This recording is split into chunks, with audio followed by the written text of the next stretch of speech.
Hello everyone, I'm Sahan from University of Adelaide and CSIRO, and today I'm going to talk about the research that we began doing about 2 years ago on battery optimization. That includes obviously many different aspects, including price forecast, operation, trading. But initially when we began doing that research, I guess our first question was that how the current optimizers in the Australian market are doing. Basically, what's their performance? So we worked on quantifying the unrealized revenue in the market. Uh, I guess, as you know, batteries to keep the insured, we can keep the balance between supply and demand as we add more renewables to the grid. And fortunately, batteries can make revenue from multiple streams, including energy arbitrage, energy market, ancillary service markets, grid support services such as voltage support, black start, power purchase agreements, and capacity markets or incentive schemes. The latter three are basically long-term revenue streams that battery can make through contracts, but the top two are the ones that we can optimize through our real-world operation. And that's why we are going to focus on just the top two and look at how the current batteries in the NEM basically made revenue out of these markets. So our motivation, as I said, is to quantify the unrealized revenue of grid-scale batteries in the Australian electricity market, and hopefully this provides some insights to different stakeholders in the Australian industry, such as battery developers, and will also enable battery asset managers and operators to identify the unrealized potential and find where those suboptimal dispatch decisions are made. So our high-level approach is quite simple. The first step is to estimate the battery operational characteristics, and by that I mean the efficiency of the battery, the self-discharge power, and the typical maximum and minimum state of charge. Because we noticed that while the nameplate capacity of some batteries can be, let's say, 100 megawatt hour for the energy capacity, in reality, they're using much less of that energy capacity. So to find what's actually the unrealized revenue, it was important to find how much of their energy capacity they're actively using in each point in time. And once we find those operational characteristics, we find the maximum potential revenue of those batteries across different markets in the NEM. And we call it perfect information revenue, or let's say ground truth revenue. But because I know, almost no one except me is from Australia, I thought I can explain a bit about the Australian market. So we have a market called NEM, National Electricity Market, for 5 regions: New South Wales, Victoria, Queensland, and South Australia, Tasmania. Prices are set on a regional basis, so each region has its own price. We have a spot real-time market. We don't have any day-ahead or intraday market for energy. And we have 8 ancillary service markets. And market is run on a 5-minute basis. So we've got 288 dispatch intervals across the day. Our ancillary service markets are basically 2 types: regulation and contingency. Regulation is basically regulation frequency service, secondary regulation frequency for procuring enough reserve for secondary frequency regulation control. And it's basically, used through the normal operation of the system. The grid operator sends AGC signal to the batteries that are enabled in this market, and batteries need to respond. And then there's contingency market, where batteries need to stay idle and need to be available in terms of a sudden change in the frequency so that they can provide that service. And we call these markets FGAS. So if you heard the term FGAS, I mean the ancillary services. And as I said, we have 8 different markets. So the first step was to estimate the battery characteristics. What we use is the battery nameplate information, such as, that its energy capacity, based on the publicly available data, and high resolution power input and output data that is available, at least, for the Australian market. We've created an algorithm to estimate the state of charge over each month for each battery, and the details are available in the paper. And as a result of this, we can find the charging and discharging efficiency of the batteries, the self-discharge power, and the maximum and minimum state of charge. And as I mentioned, we estimate both the absolute and typical maximum state of charge. By absolute, I mean what's the absolute maximum state of charge over the whole month? What's that 5 minute that had the highest state of charge across the whole month?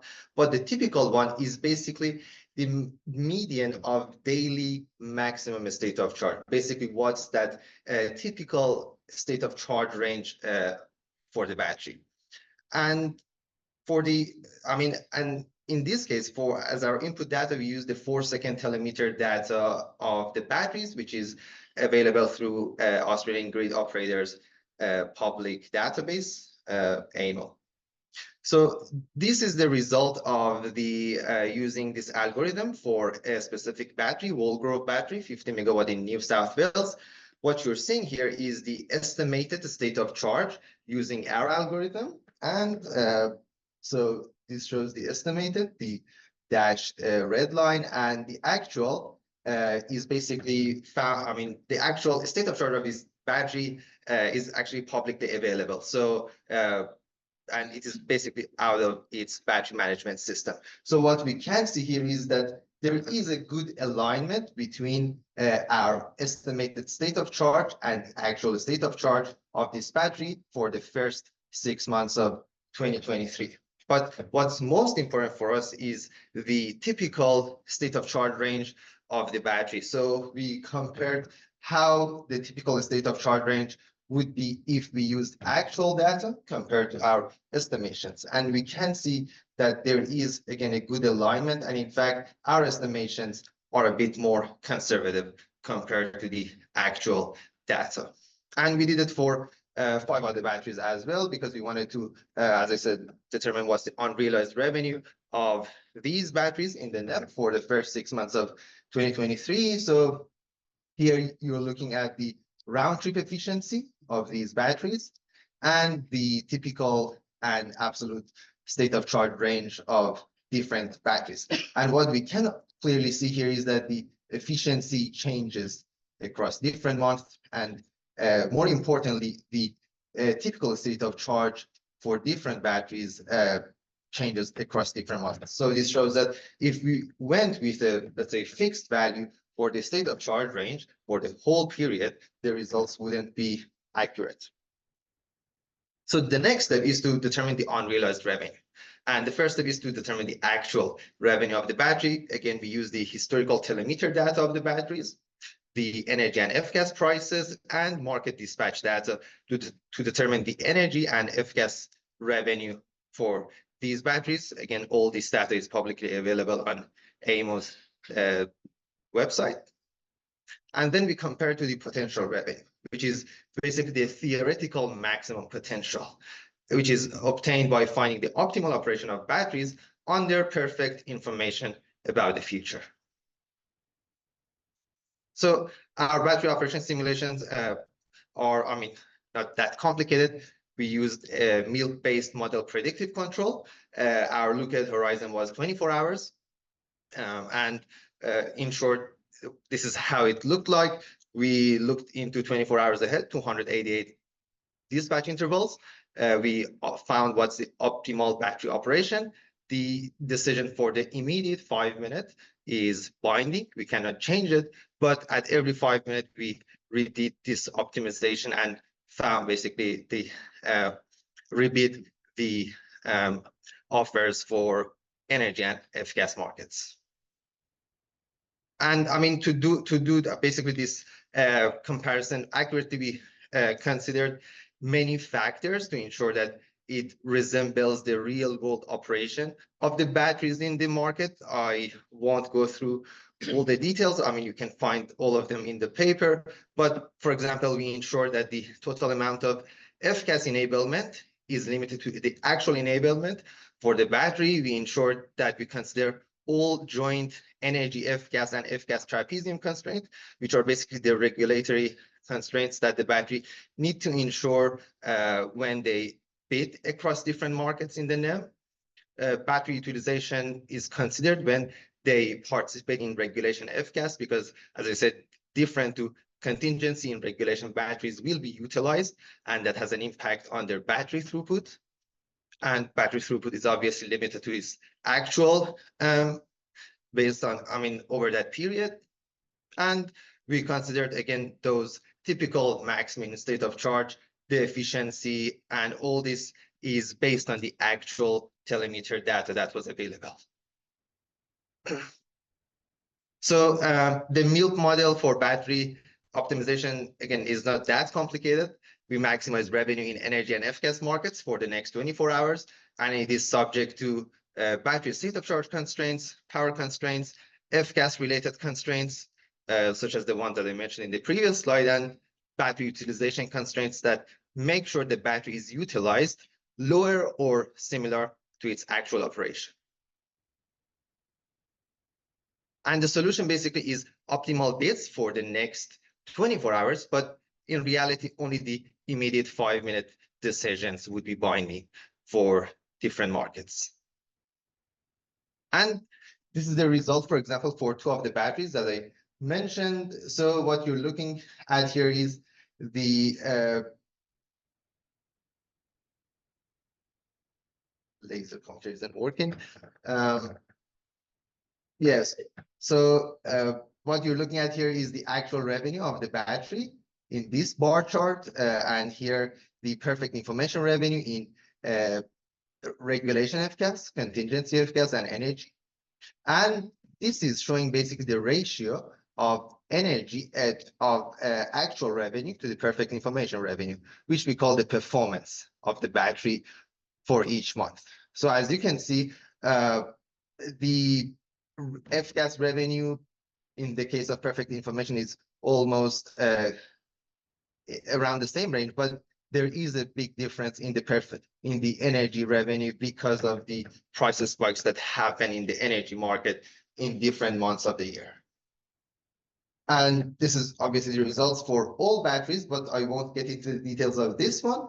Here you're seeing the comparison of between different batteries in the NEM, between these 6 batteries. So what you're looking at is the energy and F-gas revenue in the case of actual and perfect information. So what we can see firstly here is that different batteries have different strategies when they're trading. For example, we can see Ballard battery only mainly trades in F-gas, doesn't trade much in the energy. I mean, obviously that's a decision that the battery owners have made. But the other aspect that we are seeing here is that the performance in energy market is consistently lower than F-gas. And it's about 50% for different batteries. And one reason that, the performance in energy market is lower is that the errors in pre-dispatch prices for energy is much higher than regulation and contingency F-gas, and pre-dispatch prices are basically the market signals that AMO publishes for market participants to, basically schedule their assets. So basically, it's the publicly available price prediction available to all market participants in the NEM. So we can see that energy prices are way more unpredictable, and that explains why the performance is lower. But we looked into different months, different days, and different basically hours to better understand why in some cases the gap between the actual and perfect information was much larger than probably other times of the year. So for example, we looked a bit more closely into the Lake Bonny battery operation for the month of May in 2023. So this figure shows the cumulative energy market revenue for Lake Bonny battery in May 2023. And you're looking at the actual and perfect information revenue, and the gap is basically the unrealized revenue for this battery. So what we are seeing here is that consistently, obviously, battery is missing some revenue opportunities. They're not significant, but there are some specific times where battery basically misses a big revenue opportunity. For example, one day that happened was 4th of May, which we are going to focus a bit more on and show you how the battery was operated in reality and how the perfect information operation looks like. So this figure shows the net discharging power and energy level of the battery in the actual case on top, and in a perfect information case in the bottom figure. So, and you can also see the energy level of the battery in this shaded area. So when the net discharging power is positive, it means battery is discharging, and when it's negative, battery is charging. And the price is also shown in this dashed blue line on the right y-axis. So at about 6 a.m., both batteries had almost the same energy level, close to 40, 35 to 40. What happened here basically resulted in the difference. So firstly, in reality, battery made a mistake in its bidding. We looked at the bids as well. So when the prices went quite high, went to 10,000, the battery charged, which obviously resulted in them paying the significant amount of money. But more importantly, when prices went high here, both battery began to discharge, which again makes sense. Importantly here, when prices went down to about here, it's about 500, and here it's about 3,000. The battery in reality continued to discharge, and as a result, energy level dropped. So when prices went back to 10,000, 12,000, at this point in time, battery didn't have any charge left to discharge, and as a result, missed a significant revenue opportunity compared to the optimal operation under perfect information. And I guess one issue, generally speaking here, is that it's really hard to predict prices when they go higher than 1,000. At least in the Australian market, it's generally very hard to predict prices. So it was very hard to predict that prices would go higher than 10,000 in an hour ahead. And as a result, it would be interesting to know how they could have predicted the price at that point in time. So the key takeaways, for us was that to make the battery revenue calculations in simulations comparable to real-world operation, it was important to accurately estimate the battery operational characteristics and accurately model both physical and regulatory constraints of batteries when they participate in multiple markets. And from another perspective, based on the results, we could see half of the maximum potential revenue in energy market, at least in Australia, is not realized. And this shows some room potentially for improvement. And from here, we are going to publicize, this data, but more recent data. This was just the data for the first 6 months of 2023. Because talking to different industry stakeholders, we saw that there are things that they're very interested about from these results. And we are obviously all going to address some of the limitations of this work. For example, we assume the battery is price taker, but in reality, many of them are price makers in some dispatch intervals. It would be also interesting to know what's the realizable revenue of the batteries, because obviously we can never have perfect information of the future, and there's always going to be some inherent unpredictability in electricity prices.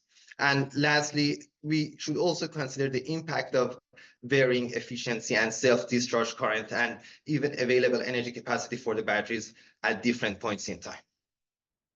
Thank you for your attention, and if there's any question, happy to answer.